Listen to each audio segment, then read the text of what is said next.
અને વડોદરામાં રોયલ મેળામાં રાઇડ તૂટતા કાર્યવાહી કરવામાં આવી। રોયલ મેળા સાથે સંકળાયેલા 3 લોકોની અટકાયત કરવામાં આવી છે। રોયલ મેળાના માલિક નિરેશ તુરખિયાની અટકાયત કરવામાં આવી। મેનેજર અને હેલિકોપ્ટરના ઓપરેટરની પણ અટકાયત કરવામાં આવી છે। હેલિકોપ્ટરના ઓપરેટર યુનુસ મોહમ્મદની અટકાયત કરાઈ છે। આરએનબી વિભાગ દ્વારા રાઇડનું ચેકિંગ કરવામાં આવ્યું અને રાવપુરા પોલીસે આ મામલે વધુ કાર્યવાહી હાથ ધરી છે। તો ગઈકાલે આ મેળામાં જે રાઇડનું લોક ખુલી ગયું હતું અને તેના કારણે કેટલાક બાળકોને ઈજા થઈ હતી, તેને લઈને આ કાર્યવાહી કરવામાં આવી છે। મેનેજર અને હેલિકોપ્ટરના ઓપરેટરની અટકાયત કરાઈ છે। વધુ વિગત સાથે સંવાદદાતા કૃણાલ શર્મા આપણી સાથે જોડાઈ ગયા છે। કૃણાલ, ગઈકાલે વિડીયો સામે આવ્યો હતો, કેટલાક બાળકોને ઈજા પણ થઈ હતી। બાળકોના વાલી સાથે પણ આપણે વાતચીત કરી હતી।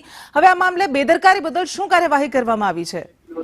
જે રીતે ગતરોજ રોયલ મેળો છે કે જેમાં નાના બાળકોની હેલિકોપ્ટર રાઇડ હતી, જેમાં તેની સ્પીડ વધી જતા દરવાજા ખુલી ગયા હતા। 2 થી 3 બાળકો ટીંગાઈ ગયા હતા। એક બાળકીને ઈજા પણ પહોંચી હતી। સમગ્ર મામલે પોલીસના ઉચ્ચ અધિકારીઓ ઘટનાસ્થળે પહોંચ્યા હતા। હવે આ સમગ્ર મામલે 3 જેટલા લોકોની અટકાયત કરવામાં આવી છે, જેમાં રોયલ મેળાના માલિક નિલેશ તુરખિયા, હેમરાજ મોરે કે જેઓ રોયલ મેળાના મેનેજર છે, અને ઓપરેટર યુનુસ મોહમ્મદની હાલ અટકાયત કરી લેવામાં આવી છે। આરએનબી વિભાગ દ્વારા આજે રાઇડ છે તેની ચકાસણી કરવામાં આવશે। હાલ રાઇડને પણ કબજે લેવામાં આવી છે અને હજુ પણ જેટલે પણ બેદરકારી દેખાશે તેની સામે પણ કાર્યવાહી થશે।